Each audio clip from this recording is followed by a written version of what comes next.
When a situation where you find that not necessarily tribal or regional. I have said that.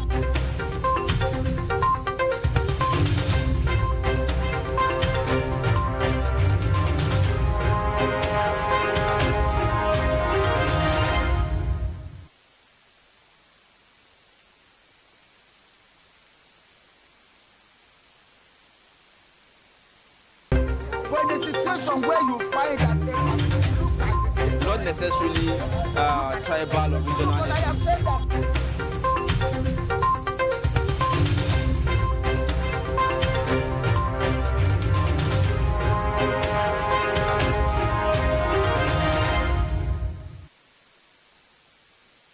Thank you for staying with us. This is Daybreak on Trust Television. Now we will be looking at the stories that made headlines today. We begin with the Daily Trust newspaper.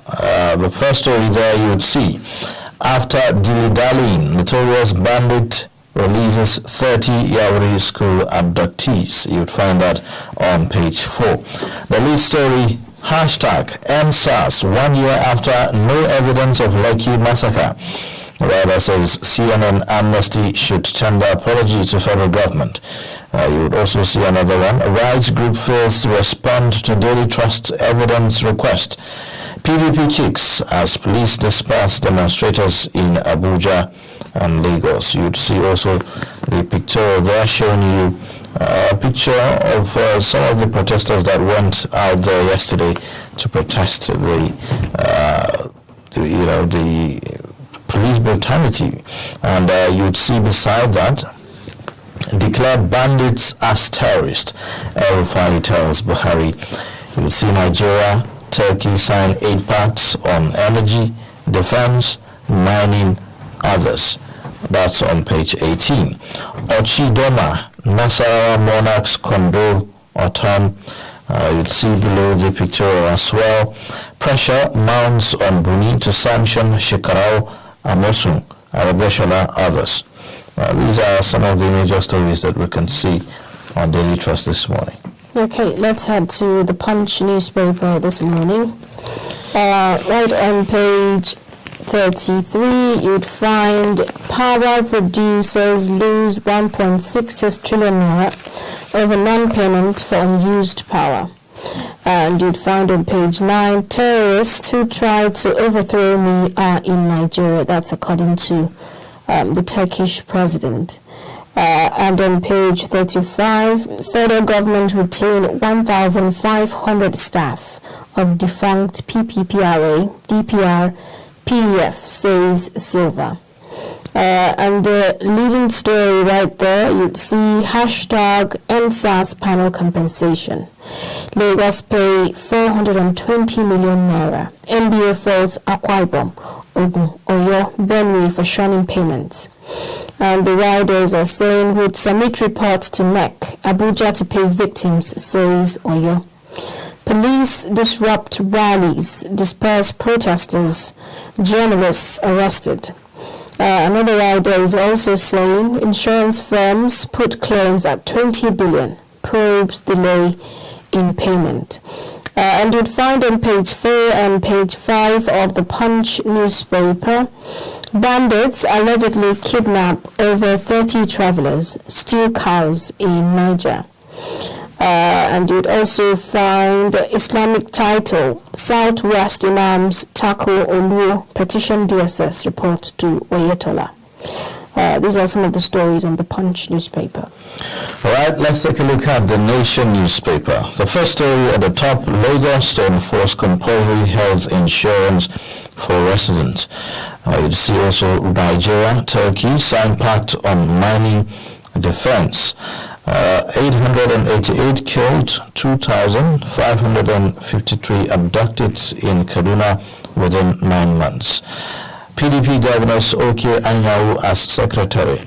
And you see also the lead story on the Nation. Government, psychiatric drug test mandatory for security men. I think that's a good one Yes, and we should do that. They should do Really, that. yes, we should. Because Because sometimes when you see the behavior of some of the security agents, you wonder either they are going through some kind of traumatic experience or maybe they are under some influence of some Right. narcotic or intoxicant. Really. Also, the next story there, you would see the writers there saying, Minister list hashtag NSAS response measures. Protest in Lagos, FCT Ibadan, Osogbo, Benin, Jos, Akure, Enugu, Ilori. So these are some of the major stories. Then, of course, not forgetting the stories about CBN saying it is targeting 75,000 yearly jobs for young graduates. Well, if we can do that, I think that will go a long way. These are the major stories on the Nation newspapers. It seems most of the papers are picking up the NSAS, anniversary as their lead story. Now, the Daily Sun, you'd find Kanu's absence in court will escalate protests, agitation. That's a lawyer is warning the federal government. And the writer is saying, dialogue with agitators, CMPP urges federal government southeast governors. And the Daily Sun is also leading with the hashtag NSAS, protest in Lagos, Abuja, Cross River, others. And they'd also find PDP governors meet over convention. And on page 8, you'd see Kaduna wants federal governments to declare bandits, kidnappers, terrorists. That's according to RFI. So most of the papers today are leading with the NSAS. Well, again, we will introduce the General Editor Daily Trust newspaper, Hamza Idris, in the studio, our newspaper reviewer for today. Good morning. Good morning and welcome. Good morning. How are you? Yeah, we're good. We're good. All right. Well, the Daily Trust leads with the story about the hashtag NSAS. Of course, it's not the only paper leading with hashtag NSAS, but this time around with a different tone, saying that there's no evidence of this Lekki massacre. It seems to be towing the path of what the government have been saying all along. Well, we didn't join the bandwagon at initial. Since 2020, October, the night of the incident, we were very cautious. And because we wanted evidence, because the media is key to setting the record straight. And by the time you just join the bandwagon, and then at the end of the day, you realize that there are issues here and there that could not add up. You just have to tell the truth. It's like propaganda. If you keep telling it, then, it sticks to the memories of people and history. Yes, that night on 20th October, we also saw videos. We kept reviewing them at night before we went to bed. And then at the end of the day, we went with something neutral. Because we are unable to, pin all the claims to specifics. Now, 10 days after the incident, we detailed our reporters in Lagos to look for families of victims who were purportedly massacred. And we went to hospitals. At the end of the day, we were unable to come out with names and then addresses of victims or even their relatives. We went further to now open a portal on the Daily Trust website, calling on Nigerians to please volunteer, including families of victims or friends and associates of victims who lost their lives, specifically on at Lekki Toll Gate. That if you don't want your identity revealed, just tell us that, okay, we are missing Mr. A or Mr. B or Mr. C. And this is the address, this is the phone number of the person, this is where he works, or this is the address of his father or mom or whatever. Because nobody comes down from the moon. Everybody has, an address. Nothing.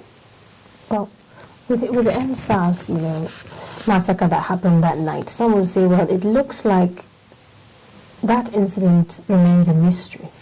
It is indeed, especially if you check the definition of massacre. It says mass killings, deliberate mass killings by political actors or at the instance of political actors to wipe out certain group of people because of their belief. It's not about killing 1, 2, 3, but even one life is important. Right. But what we are saying, targeted massacre, this is where, honestly, we did not agree as a newspaper. Okay, so now would you disagree with CNN's report, on this? Yesterday, let me tell you, we reviewed some of the things. Like, last year, CNN also said 35 people. Later, they reduced their figures to 2. And then yesterday, they had a short story. They spoke to the parents of one young man who was reportedly shot at Lekki and taken to hospital where he died, from 35 to 1. The same thing with Amnesty International.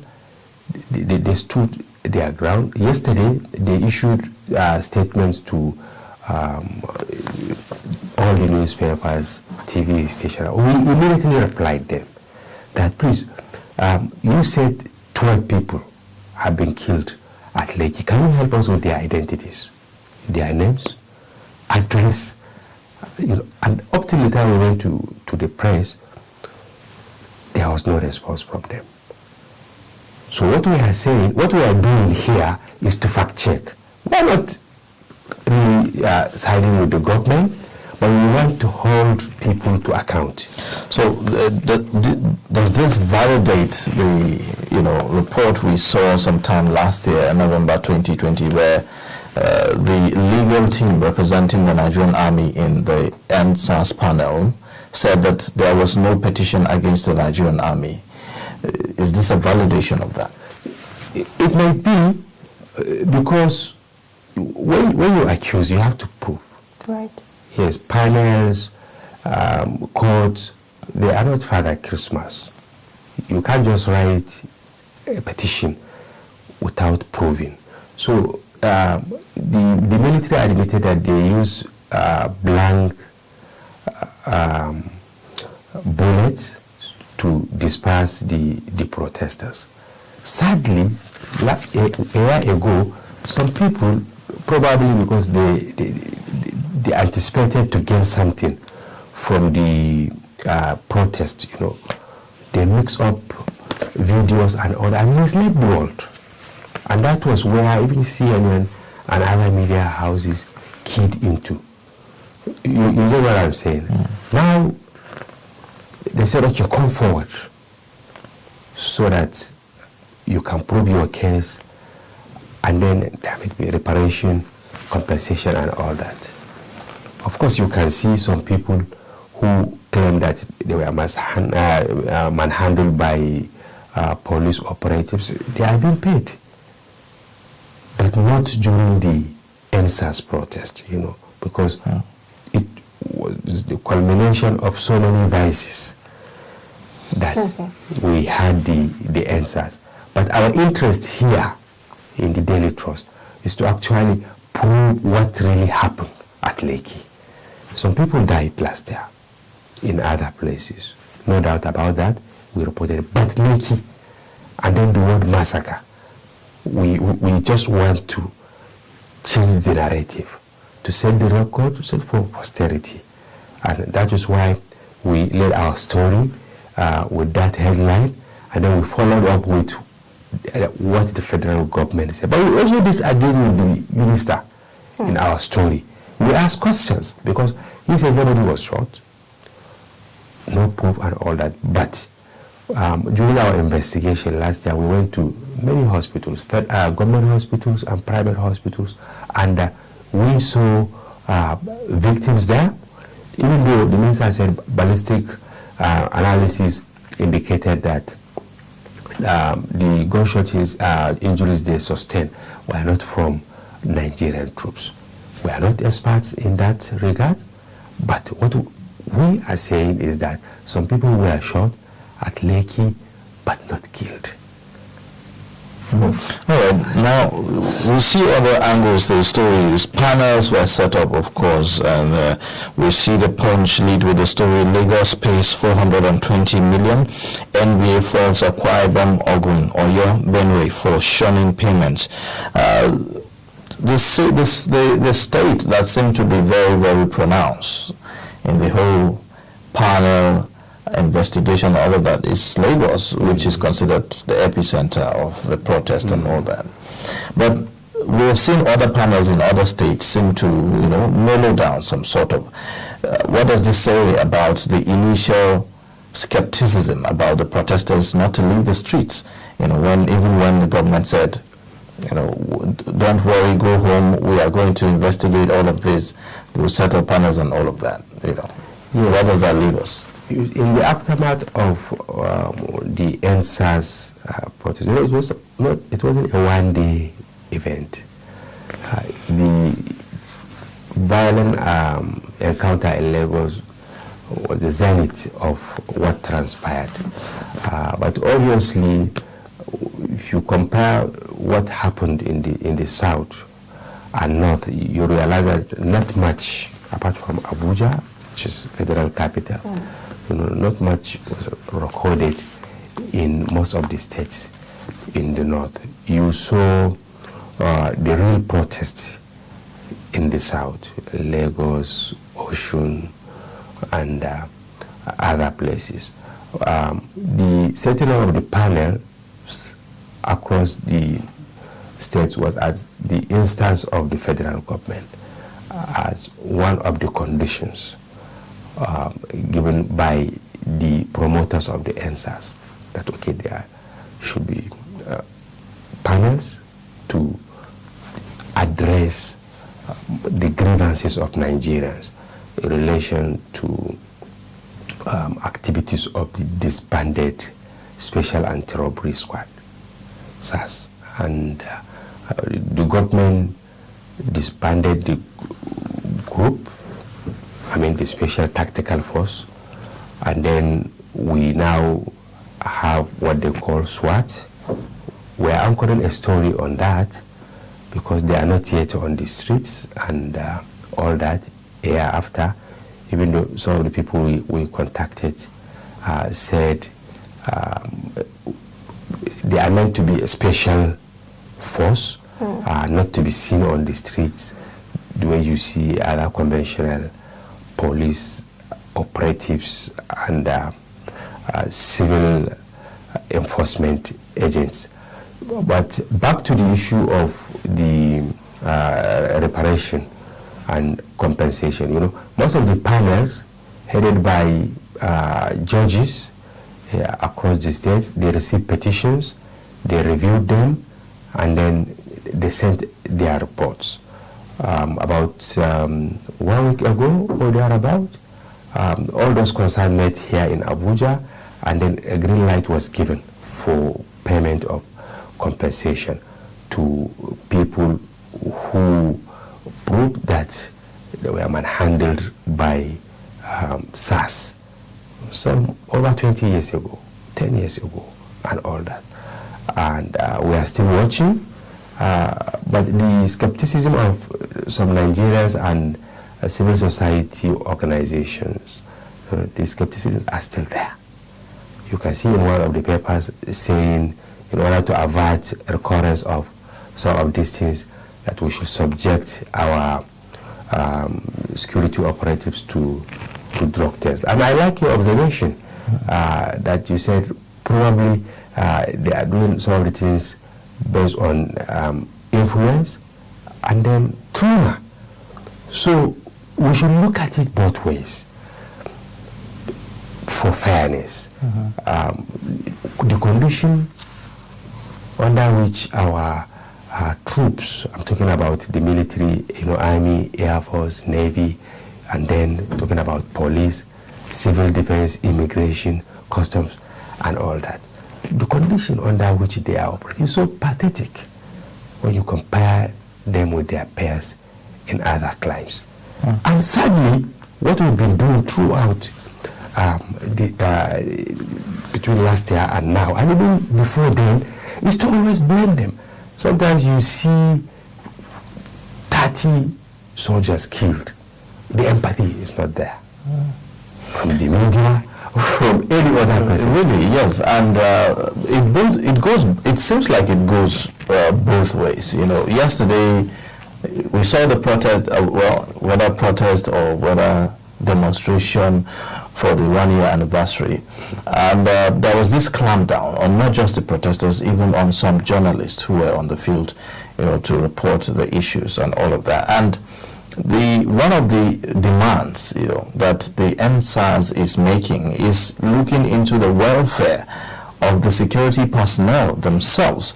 But it doesn't seem like the security personnel themselves recognize that as something genuine. Yes, like in Lagos, when they obtain permit from the Commissioner of Police, I'm not speaking for the police, I'm just setting the record straight. He said the permission was given to them to voice out their grievances within 3 hours or thereabout, I think between 8 and 10 or 8 and 11. And then he said, will you sign that within these hours you will voice out your feelings and then disperse peacefully? They said yes. He said, okay. Anything thereafter, we will tackle it the way we think is right, so that the process will not be hijacked by hoodlums. They say, okay. Now, 3 hours after, instead of the numbers to reduce, you understand, that was when some people... But we didn't for some people, the 3 hours, at what time does the 3 hours starts? Because for some people, the time they showed up, that's when the 3 hours starts. So yes, we are taking our adjust from this African time. Yes, in some places, if you say you will start your event at 7, people will expect you to start your event at 7. And you are rounding up at 10. But you know, this also brings up the issue of if a group of people wants to protest, for instance, yes, they write to the police seeking permission or notification. Yes. Which one is it? And what's the provision of the law? They are given permission. You see, processions, demonstrations, or whatever, it's just semantics. It's allowed. But it's not just an open-ended something. There must be terms that, okay, there should be etiquette. Okay, you should do A, B, C, D, but don't do E, F, G, H. By the time you do E, F, G, H, it is an affront. It is an attack on authorities. You understand? That is it. Now, for this, in Abuja, those that were tear gassed from the Unity Fountain. Yes, Unity Fountain. You know, they headed to National Assembly, and then along they were intercepted. We don't know why they were intercepted. They were asked to disperse, and then when they resisted, they were tear gassed. We don't like it. We didn't support that. So my concern is, at what point do we engage violently? Like, at what point does the security or the police engage violently, tear gassing protesters and all of that? Is it at the point of when peaceful protest or demonstration is ongoing, or when it becomes out of control, where there's breakdown of law and order? Yes. All of these things. Frank will be the right person to answer that. But in journalism parlance, we also believe in this adage that where your right, stops, that is where the right of another person starts. Now, assuming you block the road. You said nobody should move. Is that protest? A peaceful protest should not infringe on the rights and privileges of other people. Who knows? Maybe a pregnant woman, a family struggling to take her to hospital, and then you block the road. And in Nigeria, miscreants always take advantage to wreak havoc. This was what happened in Lagos last year. Most of the NSAS protesters, wonderful Nigerians, they meant good, but hoodlums, joined them, and then some politicians who wanted to score cheap goals, they started supporting them, and before you know, the whole idea about police brutality changed to we want to change the government of Nigeria. Okay, so would you say common Nigerians need to be educated on the guidelines, for conducting some of these protests? Excellent. That is it, because you cannot just tell people not to voice out their grievances. Right. Yes, and demonstrations, protests, and all that, they're just one aspect, and they tend to be spontaneous. You understand? In some places, that led to revolution. You remember the Arab Spring, and then so many things like that around the world, where when people are not feeling that they are being treated fairly, they now come out en masse to tell the world, to tell their leaders that, look, we are tired of this. This is allowed.